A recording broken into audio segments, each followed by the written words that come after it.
Whether fighting the Islamic State militant group in Iraq or ending the U.S. combat mission in Afghanistan, President Obama said Friday the United States military faces no shortage of challenges as he named Ashton Carter to be the next defense secretary. And Ash is going to be critical to all these efforts. When we talked about this job, we talked about how we're going to have to make smart choices precisely because there's so many challenges out there. As the next defense secretary, Carter will not only deal with overseas security issues, but manage a department grappling with budget cuts and one that has at times had a difficult relationship with the White House. If confirmed in this job, I pledge to you my most candid strategic advice. And I pledge also that you will receive equally candid military advice.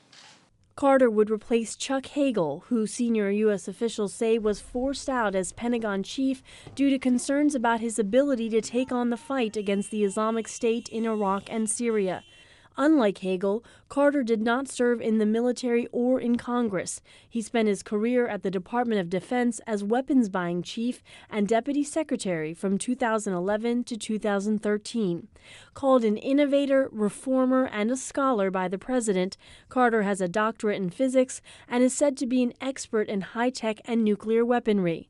Anthony Cordesman with the Center for Strategic and International Studies says Carter's reputation as someone who is not political or polarizing is an asset. The alternative of anyone who is seen as political, as too oriented toward a given view or a rigid approach, is they would inevitably become caught up in all of the battles outside defense.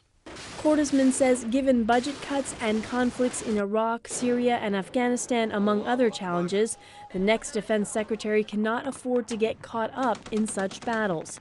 Carter's nomination is expected to move swiftly through the U.S. Senate, where he is said to have the support of top Republicans. Pande, VOA News, the White House.